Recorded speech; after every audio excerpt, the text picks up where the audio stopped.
혹시 이런 경험 해보신 적 있으세요?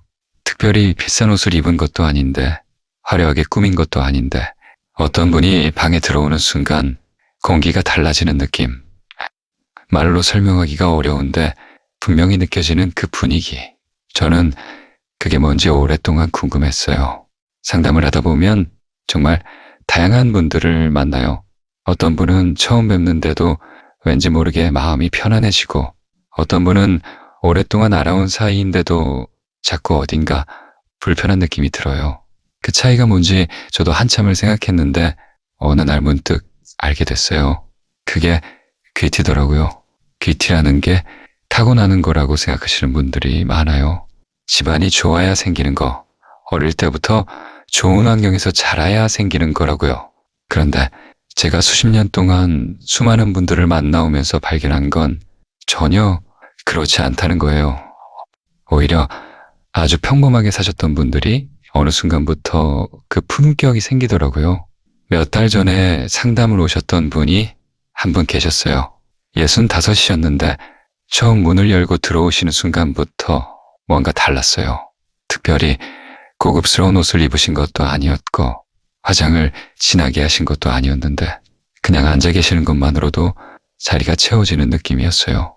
상담이 끝나고 나서 제가 혼자 생각했어요. 저분한테는 뭔가 있다고. 그 뭔가가 뭔지를 한참 생각하다가 그분이 하신 말씀 하나가 떠올랐어요. 상담 중에 아무렇지 않게 하신 말씀이었는데 저는 나중에 그 말이 계속 머릿속을 맴돌더라고요. 저는 제가 어떤 사람인지 굳이 남한테 보여주려고 살지 않았어요. 라고 하셨거든요. 그 짧은 한마디에 그분의 모든 게 담겨 있었어요. 그러면서 제가 그동안 만나왔던 분들을 다시 한번 떠올려 봤어요. 귀티가 있다고 느꼈던 분들, 방에 들어오는 것만으로도 분위기가 달라졌던 분들, 그분들한테는 공통적으로 가지고 있는 게 있었어요. 대단한 게 아니에요. 거창한 것도 아니고 돈이 많이 드는 것도 아니에요. 근데 이게 있는 분이랑 없는 분이랑은 시간이 지날수록 차이가 너무 크게 벌어져요. 사람들이 대하는 태도가 달라지고, 주변에 모이는 사람이 달라지고, 심지어 이성이 바라보는 시선도 달라지더라고요. 나이가 들수록 더 빛나는 분들은 다 이게 있었어요. 오늘 말씀드릴 내용이 어쩌면 조금 불편하게 느껴지실 수도 있어요. 왜냐면 우리가 지금까지 너무 당연하다고 생각하고 살아왔던 것들을 좀 다르게 봐야 하거든요. 아, 내가 지금까지 이렇게 해왔는데 그게 오히려 나한테 독이 될 수도 있겠구나 하는 생각이 드실 수도 있어요. 근데 그 불편함이 지나고 나면 아, 그래서 그랬구나 하고 무릎을 탁 치시게 될 거예요. 저는 그걸 확신해요. 끝까지 함께 해주세요. 귀티나는 여자는 잘해주려고 하지 않습니다. 이 말 들으시면 어떠세요? 잘해주는 게 왜 문제야? 하고 의아하게 느끼시는 분들이 분명히 계실 거예요. 저도 처음엔 그랬거든요. 잘해주는 게 좋은 거 아닌가? 베푸는 게 미덕 아닌가? 그렇게 생각했어요. 그런데 상담을 하면 할수록, 사람들을 만나면 만날수록 이게 꼭 그렇지만은 않다는 걸 알게 됐어요. 아니, 오히려 정반대더라고요. 제가 몇 년 전에 상담하셨던 분이 한 분 계세요. 62이셨고 주변에서 항상 착하다는 소리를 들으셨던 분이에요. 먼저 연락하고 먼저 챙기고 모임에 나가면 항상 제일 많이 가져오시고 누가 힘들다고 하면 제일 먼저 달려가시는 분이셨어요. 자식들한테도 마찬가지였어요. 자식이 뭔가 필요하다고 하기도 전에 먼저 알아서 챙겨주시고 며느리한테도 항상 먼저 연락하시고 손주들 간식 챙기는 건 기본이고 동네 이웃들, 경조사도 하나도 빠지지 않고 다 챙기셨어요. 주변에서 보면 정말 대단한 분이에요. 이렇게까지 잘 챙겨주시는 분이 어디 있냐고 다들 그렇게 말했대요. 그런데 그분이 저한테 오셔서 하신 말씀이 이거였어요. 저는 이렇게 살아왔는데 왜 사람들이 저를 함부로 대하는 건지 모르겠어요. 라고요. 그 말씀을 하시면서 얼마나 서럽게 오셨는지 몰라요. 나는 이렇게 퍼줬는데, 나는 이렇게 잘해줬는데 왜 나한테는 아무도 그렇게 해주지 않느냐고요. 자식들도 당연하게 받기만 하고 친구들도 필요할 때만 연락하고 모임에서는 슬슬 말을 가볍게 여기는 게 느껴진다고요. 그 서러움이 얼마나 크셨으면 몇십 년을 그렇게 사셨는데도 지금 이 나이에 이게 맞는 건지 모르겠다고 하셨을까요? 저는 그 말씀을 들으면서 마음이 참 많이 아팠어요. 그분이 잘못하신 게 아니에요. 그분은 정말 진심으로 사셨던 거예요. 그냥 아무도 알려주지 않았던 거예요. 잘해주는 것과 귀하게 여겨지는 것은 완전히 다르다는 걸요. 사람의 심리가 참 아이러니하고 때로는 잔인하기까지 해요. 항상 있어주는 사람, 항상 먼저 연락하는 사람, 항상 퍼주는 사람한테는 시간이 지날수록 고마움보다 당연함이 쌓여요. 처음엔 고마워해요. 처음엔 좋아해요. 그런데 그게 반복되면 사람의 마음속에서 어느 순간 그게 그냥 당연한 것으로 자리를 잡아버려요. 오늘도 연락하겠지? 오늘도 챙겨주겠지? 오늘도 맞춰주겠지? 그게 당연해지는 순간부터 그 사람이 해주는 게 고마운 게 아니라 안 해주면 서운한 게 되어버려요. 얼마나 억울한 일이에요. 잘해줬더니 오히려 더 많은 걸 요구받게 되는 거잖아요. 그 이야기를 들으시면서 혹시 지금 마음속으로 고개를 끄덕이고 계신 분들 계세요? 아, 나의 얘기다 하고 느끼시는 분들이요. 사실 이게 그분만의 이야기가 아니에요. 제가 상담을 하면서 가장 많이 듣는 이야기 중 하나가 바로 이거예요. 나는 이렇게 잘해줬는데 왜 대접을 못 받나? 나는 이렇게 퍼줬는데 왜 나는 항상 손해를 보나 하는 이야기요. 그런데 이분들한테 공통점이 있어요. 전부 다 너무 잘해주신 분들이에요. 너무 먼저 달려가시고 너무 먼저 연락하시고 너무 먼저 맞춰주셨던 분들이에요. 그리고 그게 오히려 본인을 가볍게 만들었다는 걸 나중에서야 알게 되신 분들이에요. 반대로 생각해보세요. 자주 못 보는 사람, 연락이 뜸한 사, 딱 필요한 만큼만 있어주는 사람, 그 사람한테 연락이 왔을 때 어때요? 왠지 더 반갑고 왠지 더 설레고 왠지 더 소중하게 느껴지지 않으세요? 오랜만에 연락이 왔으니까 이번에 꼭 만나야지 하고 일부러 시간을 내게 되지 않으세요? 그게 귀티예요. 희소성이에요. 아무한테나 퍼주지 않는 사람, 아무한테나 마음을 다 열지 않는 사람, 그 사람한테 뭔가를 받았을 때 훨씬 더 특별하고 소중하게 느껴지는 거거든요. 귀한 건 흔하지 않기 때문에 귀한 거예요. 다이아몬드가 흔한 돌멩이처럼 길바닥에 널려 있으면 아무도 귀하게 여기지 않는 거잖아요. 이게 이성관계에서는 더 극명하게 나타나요. 제가 상담하면서 남성분들한테 직접 들은 이야기인데 남자들이 가장 쉽게 생각하는 여자가 누군지 아세요? 항상 있어주는 여자래요.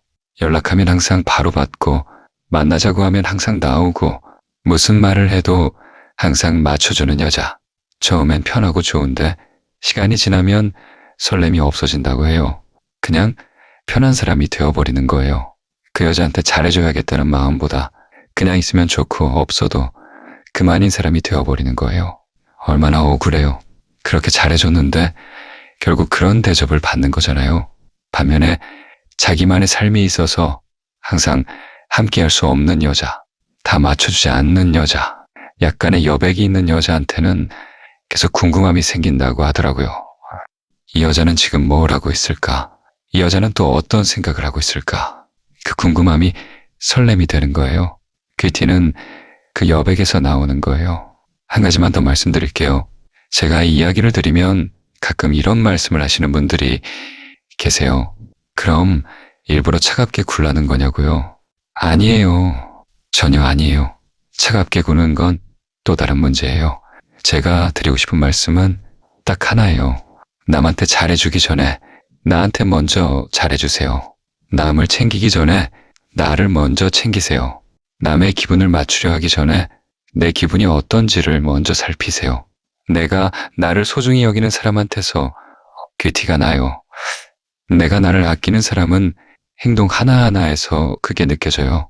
말투에서, 표정에서, 어떤 부탁을 들어주고 어떤 부탁은 정중하게 거절하는지에서 그 모든 것에서 품격이 보이는 거예요. 수십 년 동안 수많은 분들을 만나오면서 제가 발견한 가장 단순하면서도 가장 중요한 진리가 바로 이거예요. 나를 먼저 귀하게 여기는 사람이 다른 사람 눈에도 귀하게 보입니다. 큐티, 나는 여자는 설명하지 않습니다. 이 말도 처음 들으시면 좀 의아하실 수 있어요. 억울한 일이 생기면 풀어야 하는 거 아닌가? 오해를 받으면 해명을 해야 하는 거 아닌가? 그게 당연한 거 아니냐고요. 저도 충분히 그렇게 생각하실 수 있다고 봐요. 사실 억울한 걸 참는 게 어디 쉬운 일이에요. 내가 그런 사람이 아닌데 오해를 받으면 당장 풀고 싶고 내가 잘못한 게 없는데 누군가 나쁘게 말하고 다니면 바로잡고 싶은 게 사람 마음이잖아요. 그런데 제가 오랫동안 사람들을 만나오면서 발견한 게 하나 있어요. 설명을 많이 하는 사람일수록 오히려 더 가볍게 여겨지는 경우가 많다는 거예요. 제가 상담하셨던 분 중에 68이신 분이 계셨어요. 동네에서 오래 사신 분인데 어느 날 이웃 중 한 분이 본인에 대해 좋지 않은 말을 하고 다닌다는 걸 알게 됐대요. 사실이 아닌 이야기였어요. 억울하셨겠죠. 그 이야기를 들으시고 나서 만나는 사람마다 해명을 하셨대요. 나는 그런 사람이 아니라고, 그게 아니라 실제로는 이랬다고, 그 사람이 왜 그런 말을 하고 다니는지 모르겠다고, 아는 사람한테 전화해서 설명하고, 모임에 나가서도 이야기하고, 카톡으로도 길게 써서 보내고, 그렇게 몇 달을 하셨대요. 그런데 시간이 지나고 나서 어떻게 됐을 것 같으세요? 오히려 그 해명 때문에 더 많은 사람들이 그 이야기를 알게 됐어요. 그리고 어떤 분들은 이런 생각을 하더래요. 저렇게까지 해명을 하는 걸 보니까 뭔가 찔리는 게 있는 거 아니냐고요. 억울해서 하신 해명이 오히려 더 큰 오해를 만들어버린 거예요. 그분 이야기를 들으면서 저는 이걸 다시 한번 느꼈어요. 설명은 때로 불에 기름을 붓는 일이 된다는 걸요. 품격 있는 사람, 귀티 나는 사람들을 보면 억울한 일이 생겼을 때 행동이 달라요. 해명하러 다니지 않아요. 설명하러 다니지 않아요. 그냥 묵묵히 자기 삶을 살아요. 그리고 시간이 지나면 그 사람이 어떤 사람인지는 주변에서 저절로 알게 되어 있어요. 사람은 말로 증명되는 게 아니라 삶으로 증명되거든요. 그걸 아는 사람이 귀티가 나는 거예요. 저한테 상담을 오시는 분들 중에 이런 분들이 참 많아요. 자식한테, 남편한테, 친구한테 오해를 받을 때마다 긴 문자를 보내시는 분들이요. 내 마음이 이렇다고, 내가 왜 그랬는지 이유가 있다고, 나를 이렇게 오해하지 말라고, 그 마음이 얼마나 간절하고 절실한지 저는 알아요. 정말로 알아요. 그런데 그 긴 문자를 받은 상대방은 어떤 마음일까요? 대부분은 읽다가 지쳐요. 그리고 이런 생각을 하게 돼요. 왜 이렇게까지 설명한 걸까?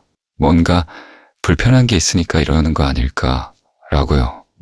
설명을 많이 할수록 오히려 더 의심을 받는 상황이 생기는 거예요. 반대로 아무 말도 하지 않는 사람을 생각해 보세요. 누군가 나쁜 말을 하고 다녀도 오해를 받아도 그냥 평소와 똑같이 살아가는 사람, 그 사람을 보면 어떤 느낌이 드세요? 뭔가 믿음직스럽고 뭔가 흔들리지 않는다는 느낌이 들지 않으세요? 저 사람은 저런 상황에서도 저렇게 의연하게 있구나. 저 사람은 저렇게 당당하게 자기 삶을 사는구나. 라는 생각이 절로 들게 되는 거예요. 그 의연함이 품격이에요. 그 흔들리지 않는 모습이 귀티인 거예요. 이게 이성관계에서도 고스란히 나타나요. 제가 들었던 이야기인데 남자들이 여자한테 가장 빠르게 흥미를 잃는 순간 중 하나가 여자가 자기 자신을 과도하게 설명할 때래요. 나는 이런 사람이야. 나는 사실 이렇게 생각해. 나를 오해하지 말았으면 좋겠어. 이런 말들을 자꾸 하는 여자한테는 오히려 매력을 느끼기가 어렵다고 해요. 왜냐면 그 설명들 속에서 불안함이 보이거든요. 아, 나를 좋게 봐줘. 나를 나쁘게 생각하지 마. 라는 불안함이요. 그런데 자기를 설명하지 않는 여자, 오해를 받아도 담담한 여자, 굳이 자신을 증명하려 하지 않는 여자한테는 계속 궁금함이 생긴다고 해요. 저 여자는 어떤 사람일까? 저 여자는 무슨 생각을 하고 있을까? 그 궁금함이 매력이 되는 거예요. 그럼 어떻게 해야 하냐고요? 억울해도 그냥 참으라는 거냐고요? 아니에요. 억울한 감정은 충분히 느끼셔도 돼요. 그런데 그 감정을 밖으로 꺼내는 방법을 바꿔보시라는 거예요. 꼭 해명을 해야 한다면 딱 한 문장만 하세요. 그게 아닌 것 같아요. 혹은 저는 그렇게 생각하지 않아요. 딱 그 한마디면 충분해요. 그리고 더 이상 에너지를 쓰지 마세요. 나머지는 시간이 증명해줘요. 나머지는 내가 살아가는 모습이 증명해줘요. 길게 설명하면 설명할수록 내 에너지만 소모되고 상대는 오히려 더 지치게 되어 있어요. 한 가지 더 말씀드릴게요. 설명하지 않는다는 게 자기 자신에 대한 확신이 있다는 뜻이기도 해요. 나는 내가 어떤 사람인지 알아. 나는 내가 한 행동의 이유를 알아. 그러니까 남한테 굳이 증명할 필요가 없어. 라는 자기 확신이요. 그 확신이 있는 사람한테서 귀티가 나요. 흔들리지 않는 사람, 남의 시선에 끌려다니지 않는 사람, 내가 나를 알기 때문에 굳이 설명하지 않아도 되는 사람, 그 사람 옆에 있으면 왠지 모르게 마음이 편안해지고, 왠지 모르게 믿음이 가고, 왠지 모르게 더 가까이 있고 싶어져요. 귀티는 자기 확신에서 나오는 거예요. 내가 나를 믿는 사람이 남들 눈에도 믿음직스럽게 보이는 거예요. 귀티 나는 여자는 나이를 이기려 하지 않습니다. 이 말씀을 드리면 처음엔 좀 서운하게 느끼시는 분들이 계세요. 나이를 이기려는 게 뭐가 나쁘냐고, 젊게 살려는 게 뭐가 문제냐고요. 저도 그 마음을 충분히 이해해요. 젊어 보이고 싶은 마음, 나이 들었다는 소리 듣기 싫은 마음, 아직 내가 할 수 있다는 걸 보여주고 싶은 마음, 그 마음이 잘못된 게 아니에요. 그런데 제가 오랫동안 상담을 하면서 발견한 게 있어요. 나이를 이기려고 애쓰는 분들한테서는 귀티가 나지 않는다는 거예요. 오히려 나이를 당당하게 받아들이는 분들한테서 압도적인 품격이 나오더라고요. 제가 상담하셨던 분 중에 65이신 분이 계셨어요. 정말 열심히 사신 분이에요. 피부과도 꼬박꼬박 다니시고, 젊은 분들이 입는 옷도 찾아서 입으시고, 말씀하실 때도 최대한 젊은 말투를 쓰시려고 하시고, 모임에 나가면 나이 이야기가 나올 때마다 극구 손사래를 치시면서 자기는 아직 그 나이 같지 않다고 하셨대요. 그분이 그렇게 하신 이유가 뭔지 알아요? 나이 때문에 무시당하기 싫으셨던 거예요. 나이 때문에 뒤처지기 싫으셨던 거예요. 그 마음이 얼마나 간절하셨을지 저는 알아요. 그런데 나중에 그분이 저한테 하신 말씀이 있어요. 그렇게 애를 썼는데 오히려 주변 사람들이 자기를 더 안쓰럽게 보는 것 같다는 게 느껴지더라고요. 라고요. 그 말씀을 하실 때 얼마나 쓸쓸해 보이셨는지 몰라요. 그게 왜 그럴까요? 사람들은 생각보다 훨씬 예민하거든요. 누군가 애쓰고 있다는 게, 누군가 뭔가를 감추려 하고 있다는 게 말하지 않아도 느껴져요. 젊어 보이려고 너무 애를 쓰는 모습에서 사람들은 귀티보다 불안함을 먼저 읽어요. 저 사람은 나이 드는 게 두려운가 보다. 저 사람은 자기 나이를 부끄럽게 생각하나 보다. 라고요. 그런데 자기 나이를 부끄럽게 여기는 사람한테서 품격이 나올 수가 없어요. 품격은 자기 자신을 있는 그대로 받아들이는 데서 시작하거든요. 반대로 제가 만나온 분들 중에 정말 귀티가 넘치셨던 분들은 공통적으로 자기 나이에 당당하셨어요. 나 67이야.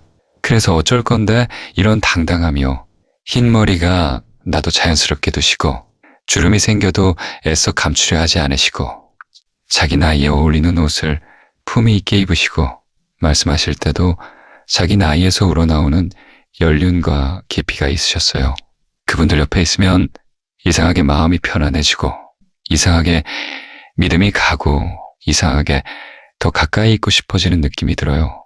그게 귀티예요. 세월이 만들어낸 깊이에서 나오는 품격이에요. 나이가 든다는 게 잃는 것만이 아니에요. 젊을 때는 절대 가질 수 없는 게 생기거든요. 삶을 오래 살아온 사람만이 가질 수 있는 여유가 생기고, 많은 것을 겪어본 사람만이 가질 수 있는 깊이가 생기고, 수많은 관계를 맺어온 사람만이 가질 수 있는 따뜻함이 생겨요. 그게 20대, 30대가 아무리 노력해도 가질 수 없는 거예요. 그런데 그 귀한 것들을 스스로 지워버리면서 젊어 보이려고 애를 쓰면 오히려 그 나이만의 아름다움을 잃어버리게 되는 거예요. 젊음을 흉내내려다가 연륜마저 놓치는 거예요. 이게 이성관계에서는 정말 흥미로운 방식으로 나타나요. 제가 상담하면서 남성분들한테 들은 이야기인데, 나이 든 여자한테 매력을 느꼈던 경험을 이야기해달라고 하면 대부분 비슷한 대답을 해요. 그분은 자기 나이를 너무 당당하게 사시더라고요. 라고요. 젊어 보이려고 무리하게 꾸미거나 나이 이야기가 나올 때마다 손사래를 치거나 억지로 젊은 척을 하는 여자한테는 오히려 안쓰러운 마음이 들었다고 해요. 반면에 자기 나이를 자연스럽게 받아들이면서 그 나이에서 나오는 여유와 깊이를 가진 여자한테는 왠지 모르게 끌리더라고 한다는 거예요. 인생을 오래 살아온 사람만이 가질 수 있는 그 여유. 그게 젊은 여자는 절대 흉내낼 수 없는 매력이라고 하더라고요. 그럼 어떻게 하면 되냐고요? 거창한 게 아니에요. 먼저 내 나이를 내가 먼저 인정해 보세요. 나 이제 65이야. 나 이제 70이야. 그게 부끄러운 게 아니라 내가 이만큼 살아왔다는 증거라는 걸요. 그리고 젊어 보이려는 노력 대신 내 나이에 어울리는 아름다움을 찾아보세요. 내 나이에 맞는 옷차림, 내 나이에서 우러나오는 말의 깊이, 내 나이가 만들어낸 여유로운 태도. 그게 훨씬 더 아름답고 훨씬 더 품격 있고 훨씬 더 퀄리티가 나요. 젊음은 시간이 지나면 누구한테서나 사라지지만 연륜에서 나오는 품격은 시간이 지날수록 더 깊어지거든요. 나이 드는 게 두려운 게 아니라 나이 드는 게 기대되는 삶. 그게 큐티 나는 여자가 사는 방식이에요. 큐티 나는 여자는 외롭다는 티를 내지 않습니다. 오늘 드리는 말씀 중에 아마 이게 제일 불편하게 느껴지실 수 있어요. 외로운 걸 표현하는 게 뭐가 나쁘냐고, 힘든 걸 힘들다고 하는 게 뭐가 문제냐고요. 맞아요. 외로운 감정은 잘못된 게 아니에요. 외롭다는 게 부끄러운 것도 아니에요. 나이가 들수록 외로움이 커지는 건 너무나 당연한 일이에요. 자식들은 바쁘고 친구들은 하나둘 멀어지고 함께했던 사람이 곁을 떠나기도 하고 그 빈자리가 얼마나 크게 느껴지는지 저는 알아요. 그런데 제가 오랫동안 상담을 하면서 발견한 아이러니가 하나 있어요. 외롭다는 걸 자꾸 표현하는 사람한테 오히려 사람들이 모이지 않는다는 거예요. 그리고 혼자서도 충분한 것처럼 보이는 사람한테 오히려 사람들이 먼저 다가온다는 거예요. 제가 상담하셨던 분 중에 69이신 분이 계셨어요. 남편을 먼저 보내시고 혼자 사신 지 몇 년이 된 분이었어요. 얼마나 외로우셨겠어요. 수십 년을 함께한 사람이 갑자기 없어졌을 때 그 공허함이 얼마나 클지 저도 감히 다 헤아리기가 어려워요. 그런데 그분이 그 외로움을 표현하는 방식이 있었어요. 자식한테 전화할 때마다 나 요즘 너무 외롭다고, 친구들 만나면 혼자 사는 게 너무 힘들다고, 처음 만난 사람한테도 대화가 조금만 깊어지면 나 사실 많이 외롭다고 그렇게 하셨대요. 그분 입장에서는 솔직하게 마음을 열었던 거예요. 그런데 시간이 지나면서 어떻게 됐냐 하면 자식들이 전화를 점점 덜 받기 시작했어요. 친구들이 모임에서 슬슬 연락을 뜸하게 했어요. 처음 만났던 분들은 두 번 다시 연락이 안 왔어요. 그분은 그게 너무 이해가 안 된다고 하셨어요. 솔직하게 마음을 열었는데 왜 사람들이 멀어지냐고요. 그 말씀을 들으면서 저는 참 조심스럽게 말씀을 드려야 했어요. 왜냐면 그분이 잘못하신 게 아니거든요. 외로운 마음을 표현하고 싶으셨던 거잖아요. 그런데 사람의 심리가 참 복잡해요. 누군가 외롭다는 말을 자꾸 하면 처음엔 안타깝고 도와주고 싶어요. 그런데 그게 반복되면 어느 순간부터 무거워지기 시작해요. 이 사람 옆에 있으면 내가 책임을 져야 할 것 같은 느낌, 이 사람의 외로움을 내가 채워줘야 할 것 같은 느낌이 드는 거예요. 그 무게가 느껴지는 순간 사람들은 자기도 모르게 거리를 두기 시작해요. 외로움을 채우러 온 게 아니라 그냥 편하게 만나고 싶었던 거니까요. 그리고 결국 가장 슬픈 상황이 벌어지는 거예요. 외로움을 표현했더니 오히려 더 외로워지는 상황이요. 그런데 반대로 생각해 보세요. 혼자 사는데도 자기만의 일상이 있는 분, 취미가 있고 루틴이 있고 좋아하는 것들이 있어서 혼자서도 바쁘게 살아가는 분, 그분한테는 왠지 모르게 연락하고 싶어지지 않으세요? 저 사람은 요즘 뭘 하고 있을까? 저 사람은 요즘 어떻게 지내고 있을까? 궁금해지고 보고 싶어지지 않으세요? 외롭다고 달려오는 사람한테는 의무감이 생기고 혼자서도 잘 사는 사람한테는 설렘이 생기는 거예요. 이게 사람 심리의 아이러니예요. 채워달라고 하는 사람한테는 부담이 생기고 이미 충분한 사람한테는 함께하고 싶은 마음이 생기는 거예요. 이게 이성관계에서는 정말 결정적으로 작용해요. 제가 상담하면서 직접 들은 이야기인데 남자들이 가장 부담스럽게 느끼는 순간이 언제 아세요? 여자가 나 외로워 라고 할 때래요. 물론 그 말이 진심이라는 걸 알아요. 그 감정이 얼마나 솔직하고 용기 있는 표현인지도 알아요. 그런데 그 말을 들은 순간 남자는 본능적으로 이 여자의 외로움을 내가 책임져야 하는 건가? 라는 생각이 든다고 해요. 그 책임감이 부담이 되는 거예요. 반면에 혼자서도 충분히 잘 살고 있는 여자, 자기만의 세계가 있고 자기만의 즐거움이 있는 여자한테는 이런 생각이 든다고 해요. 저 여자랑 함께하면 내 삶이 더 풍요로워질 것 같다고요. 채워달라는 사람이 아니라 함께하면 더 좋아지는 사람. 그 차이가 귀티의 차이이기도 해요. 그럼 외로움을 어떻게 해야 하냐고요? 느끼지 말라는 게 아니에요. 외로움은 느껴도 돼요. 충분히 느끼셔도 돼요.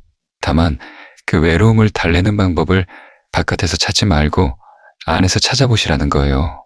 내가 혼자 있는 시간을 즐길 수 있는 무언가를 하나 만들어 보세요. 꽃을 가꾸는 것도 좋고, 걷는 것도 좋고, 글을 쓰는 것도 좋고, 요리를 해보는 것도 좋아요. 그게 무엇이든 내가 혼자서도 충분하다는 느낌을 주는 것이면 돼요. 그렇게 내 안을 채우기 시작하면 신기하게도 밖에서 오는 외로움이 조금씩 작아져요. 그리고 더 신기한 건 내가 혼자서도 충분해지기 시작하면 사람들이 오히려 먼저 다가오기 시작한다는 거예요. 한 가지만 더 말씀드릴게요. 외롭다는 티를 내지 않는다는 게 감정을 숨기고 혼자 사귀라는 뜻이 아니에요. 내 감정을 잘 조절할 줄 알고 내 외로움을 내가 먼저 돌볼 줄 안다는 뜻이에요. 내 마음의 주인이 나라는 뜻이에요. 외로움에 끌려다니는 사람이 아니라 외로움을 다스릴 줄 아는 사람, 그 사람한테서 귀티가 나요. 흔들리지 않는 사람, 어떤 상황에서도 자기 중심을 잃지 않는 사람, 혼자 있어도 충분하고 함께하면 더 좋은 사람. 그게 나이 들수록 더 빛나는 여자의 모습이에요. 그리고 그게 결국 사람들이 곁에 머물고 싶어하는 사람의 모습이기도 해요. 오늘 드린 말씀이 혹시 불편하셨던 분들 계세요? 그럼 잘 들으신 거예요? 불편한 말이 오래 남거든요. 편한 말은 듣는 순간 기분이 좋았다가 금방 사라지는데 불편한 말은 자꾸 생각이 나요. 자다가도 생각나고 밥 먹다가도 생각나고 그게 바뀌는 시작이에요. 오늘 말씀드린 4가지 사실 다 하나로 연결돼 있어요. 잘해주지 않는 것도 설명하지 않는 것도 나이를 당당하게 받아들이는 것도 외롭다는 티를 내지 않는 것도 전부 나를 소중히 여기는 것에서 출발해요. 내가 나를 귀하게 여기는 사람한테서 귀티가 나요. 그게 전부예요. 오늘 4가지 다 하실 필요 없어요. 딱 하나만 기억하세요. 나를 먼저 귀하게 여기자. 그것 하나만 마음에 담아가셔도 오늘 충분히 잘 오셨어요. 저는 또 좋은 이야기로 찾아올게요.